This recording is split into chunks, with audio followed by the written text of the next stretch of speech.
Okay, good afternoon, all the students. Someone have unmuted their sound. Please mute it. Mute everybody. So good afternoon. We should start now. What we learned yesterday, I have written on this slide. I will just go through all the points, and these are. Okay, 1 minute, please. One more minute, give me.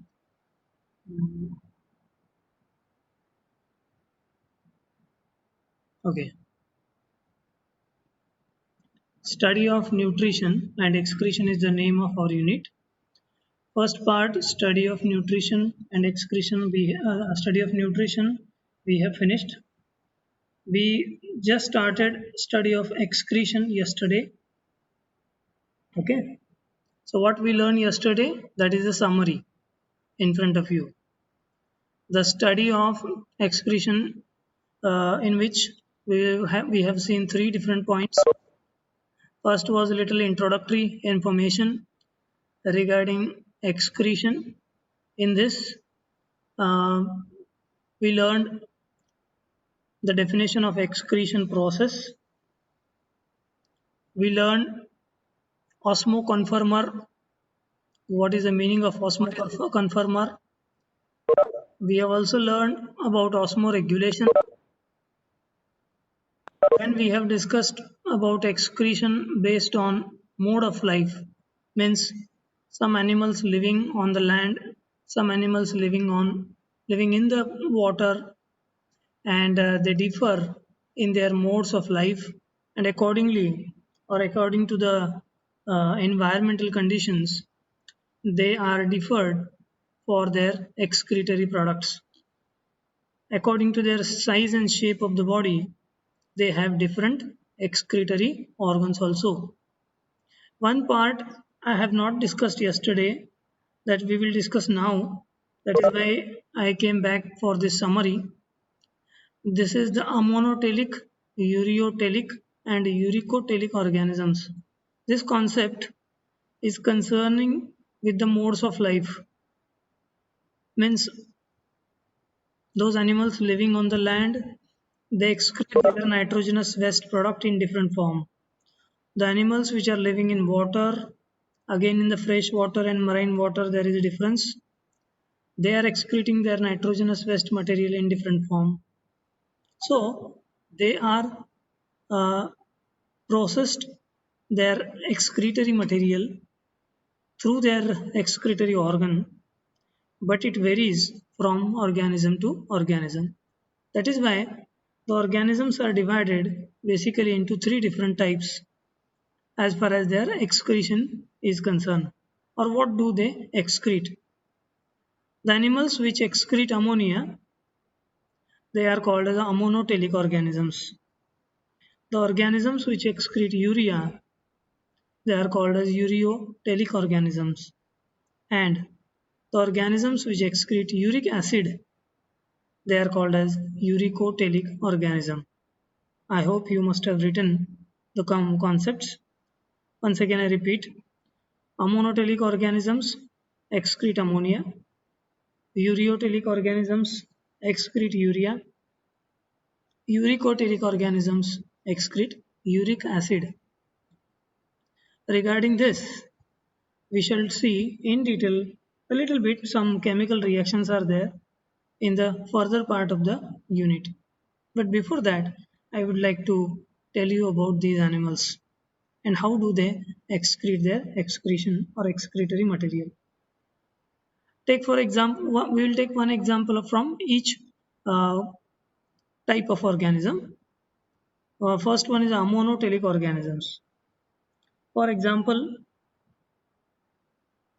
the tadpole of the frog. Tadpole of the frog. Now, what do you mean by tadpole of the frog? Tadpole is what is the state of development of this frog? Where exactly? What is the level of the development of the frog? Or what do you mean by tadpole? Can anybody tell me? Size of the frog. Young ones called as tadpole. Young one, or we can say young one of the frog. See, once the egg is hatched, once the egg is hatched, there is a very interesting concept I have remembered and I recalled it. That's why I'm telling you. Just keep it in mind. Normally, in the rainy season, whenever there is a heavy rain going on around, at that time we listen so much sound, a continuous sound of these frogs in the nearby ponds, isn't it?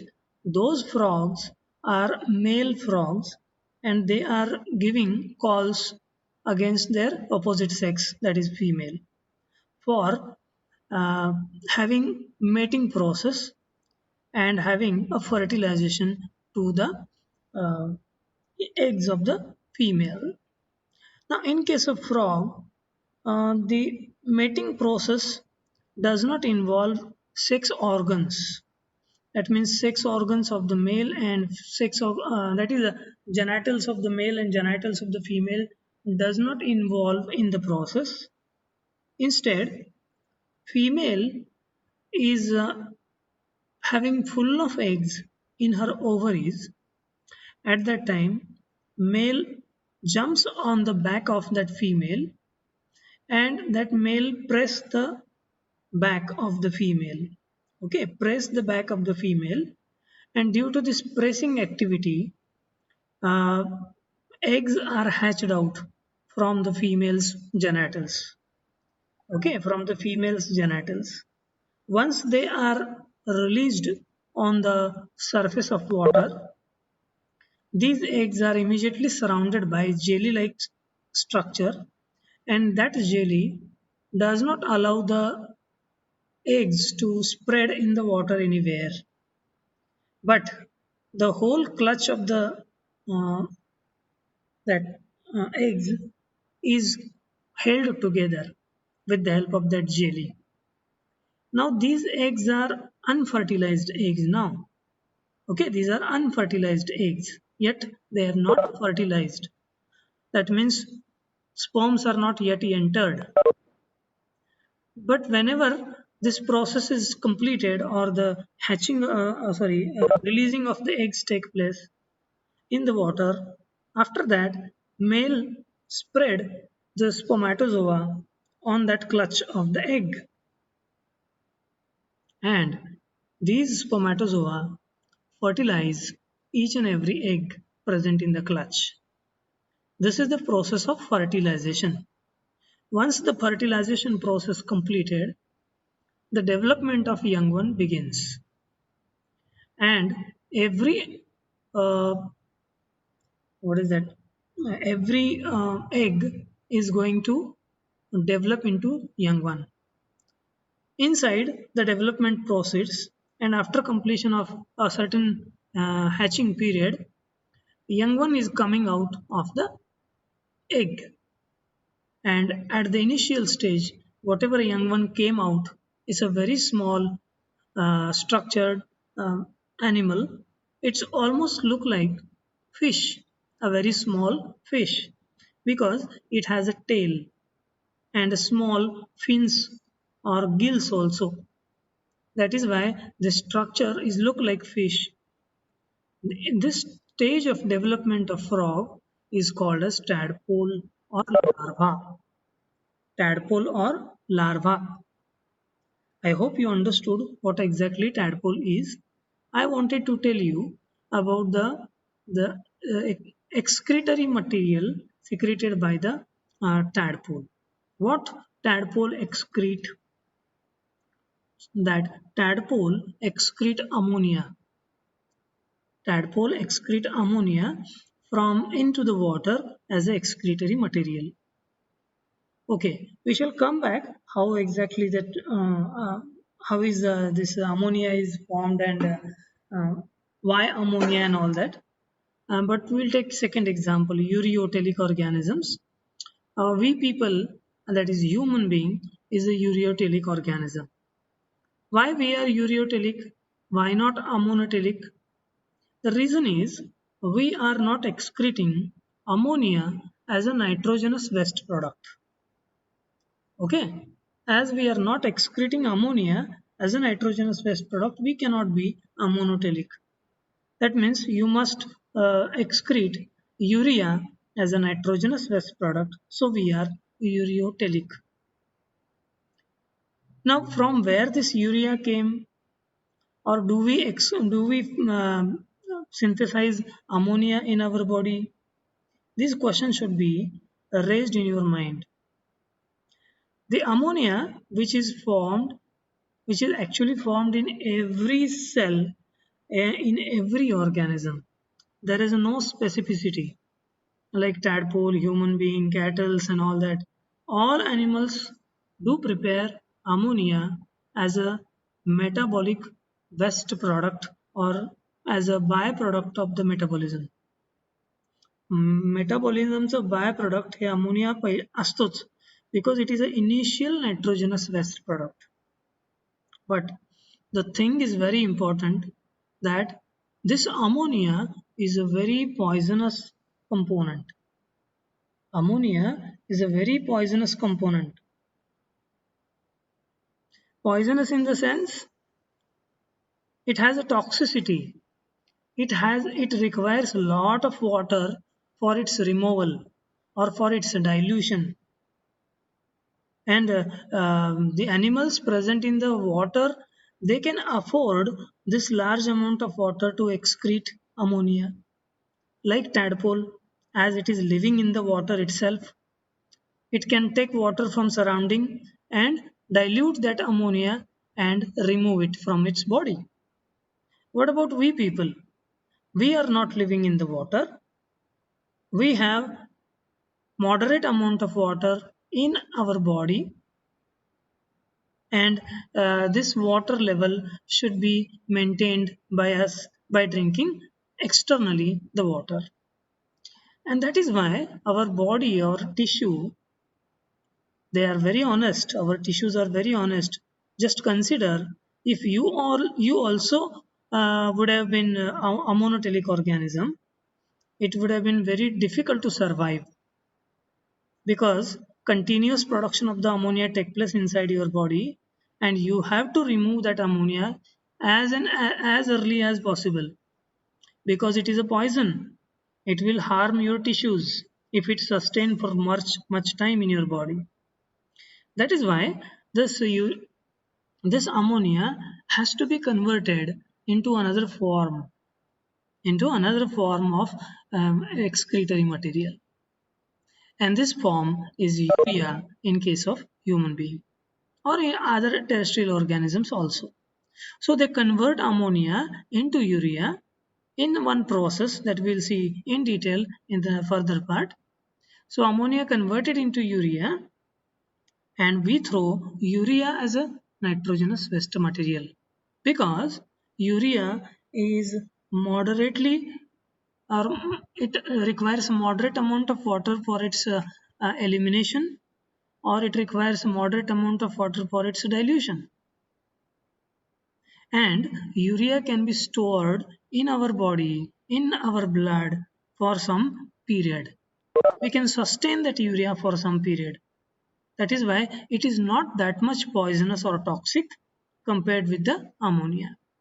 But ammonia is very dangerous one. So urea we can tolerate.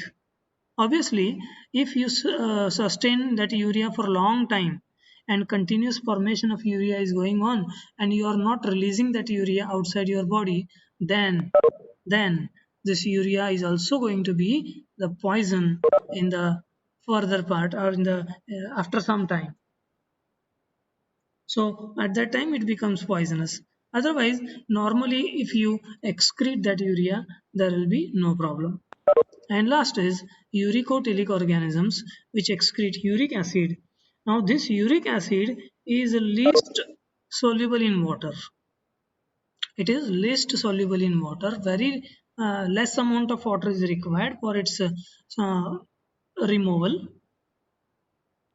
And that's why the birds, the insects, they excrete uric acid as a nitrogenous waste product because they don't drink much water, they don't have much capacity of water to keep in their body, and that's why they don't afford to lose even the level of water as what we do.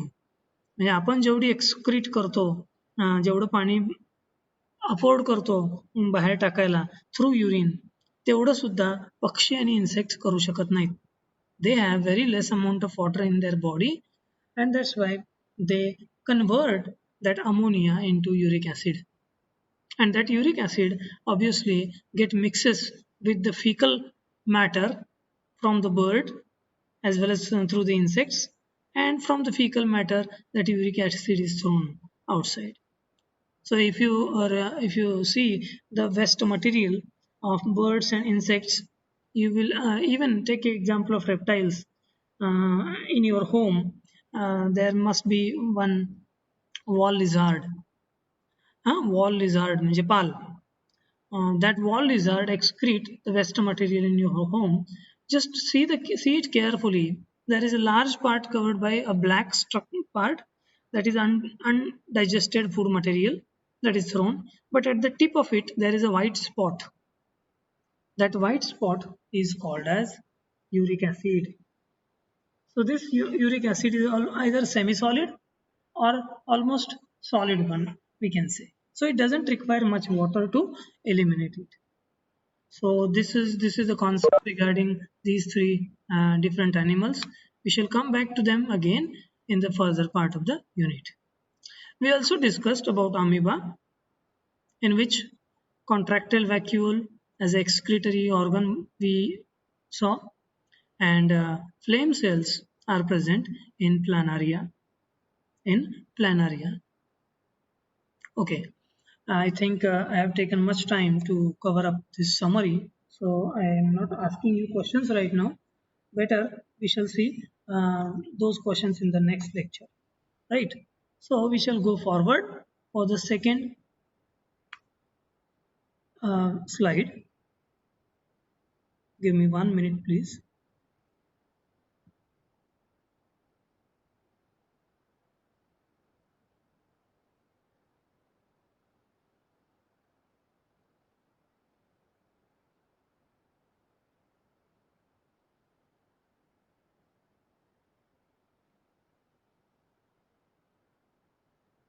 Yes. Now see, the cockroach is the next animal, and its excretory organ is a Malpighian tubules. Malpighian tubules. Now I have got one question for you now. Immediately, you can definitely answer me. Uh, like Malpighian tubules, there is another structure present in the digestive tract of the cockroach. What is the name of that?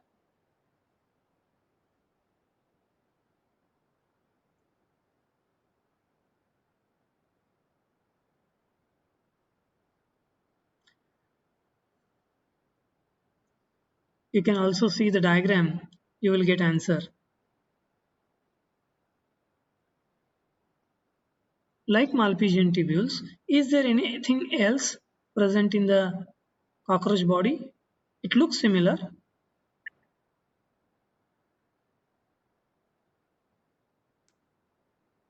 Hepat Yes, loudly. hepatic silica. Yes, it is. Who is this? कुणी दिलं उत्तर?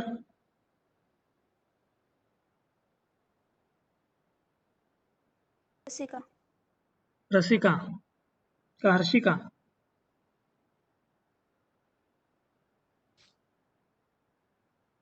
Okay, whoever maybe. Uh, that she is correct. That is hepatic cica. Here in the diagram, you can see enteric cici is also the name given. It is also correct. Hepatic cica are almost look similar like Malpighian tubules. That hepatic cica we have learned in the nutrition part. It is a part of digestive tract, but Malpighian tubules was not the part of the digestive tract. Now Malpighian tubules is a part of excretory system. Here in the diagram, you will find the Malpighian tubules. I will just increase the size so you can see clearly.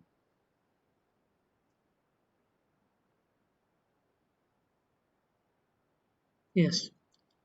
Malpighian tubules, which are present in the cockroach, they are excretory organs present in the arthropodons. Now, they what exactly uh, is it a main part, or there are any other excretory organs present in the cockroach? There are actually other also, but this is the main one. So, excretion of the nitrogenous matter that in which inorganic salts and water is excreted from the blood. Now, this blood is present in the cockroach is called as hemolymph. You can write down the blood of the cockroach is also called as hemolymph, which regulates the excess nitrogen excreted as uric acid, which is produced to protein metabolism in cockroach. Now, this excretory material is formed by protein metabolism, and the waste material is what they formed. It is obviously uric acid, and this uric acid is thrown outside the body with the help of this excretory organ. Now see again carefully about the Malpighian tubules, where they are located. What is the location of the Malpighian tubules? They are located at the juncture of midgut and hindgut. Okay, midgut and hindgut. The green colored midgut, here I can show you. This is a green colored midgut and this one brownish colored hindgut.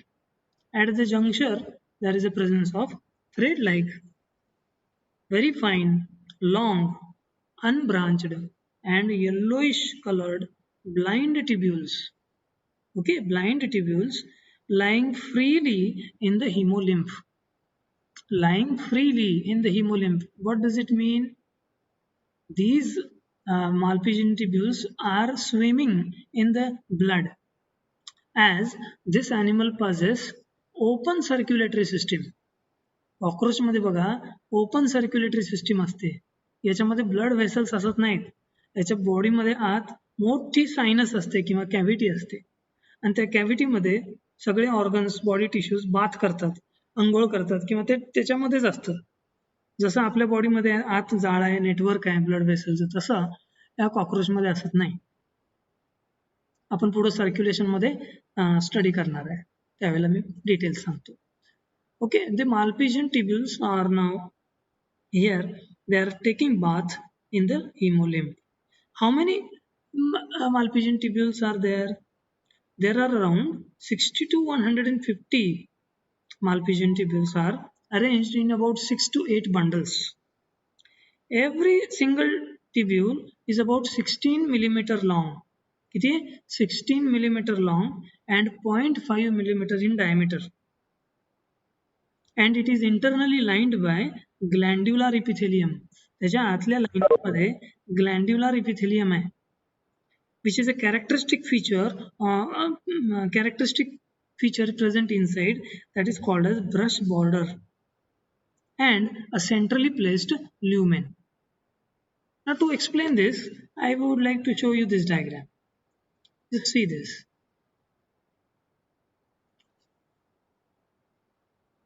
This 73.24 diagram is showing the relationship of Malpighian tubules with the gut.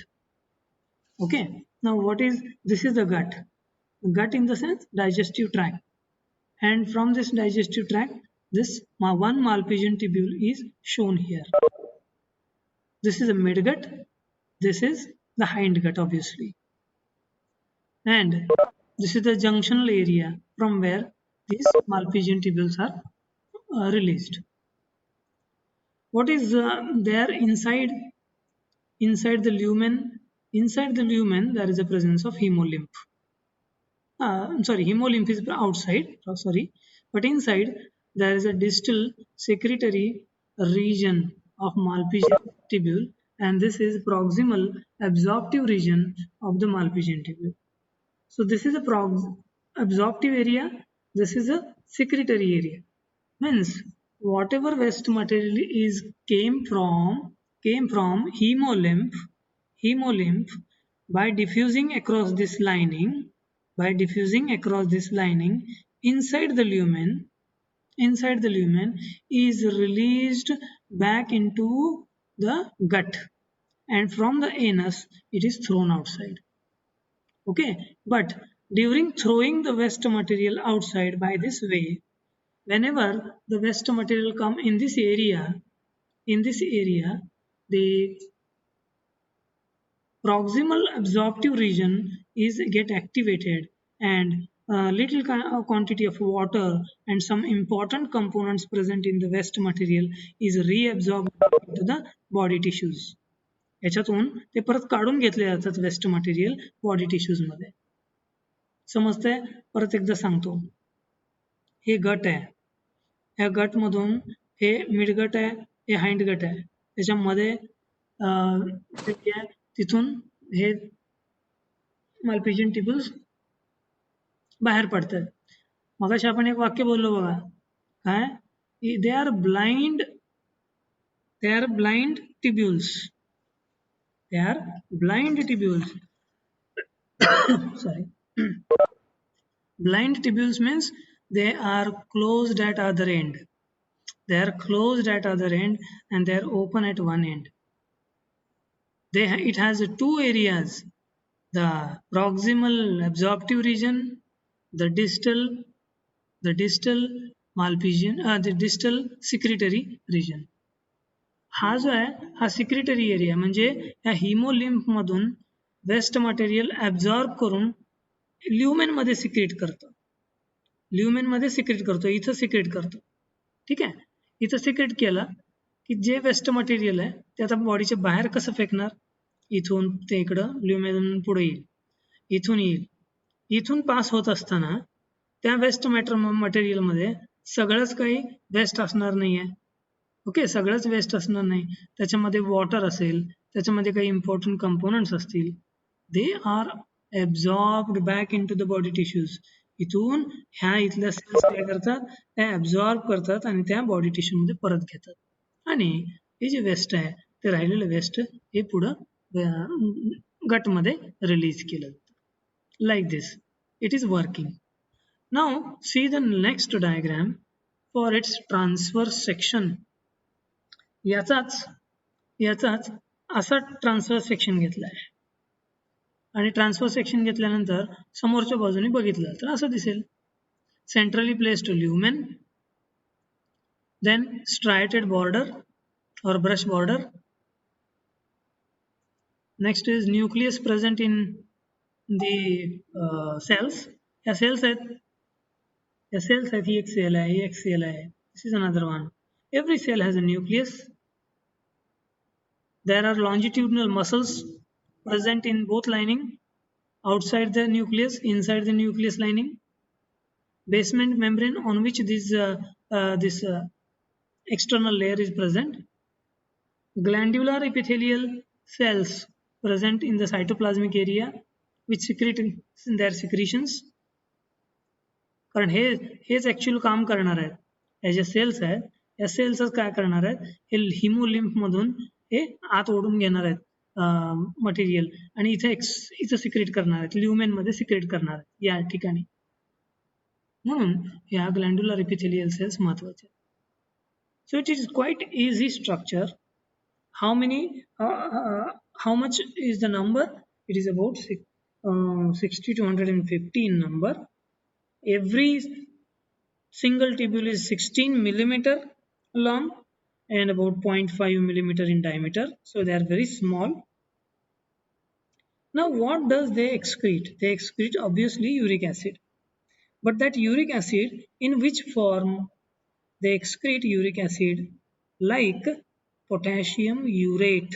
You must write this. Cockroach excrete uric acid in the form of potassium urate. Potassium.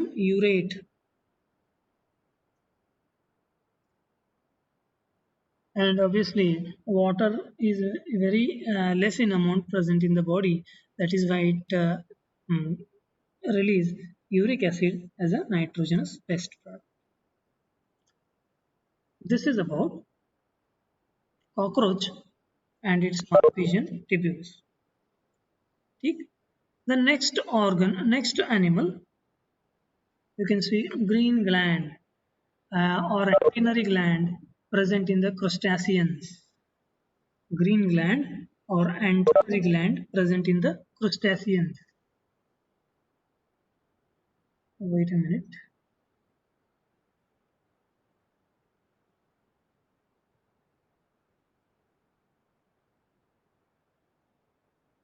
Oh, yes. Can you see the screen? For some time it has been disappeared. Give me one more minute so I can continue.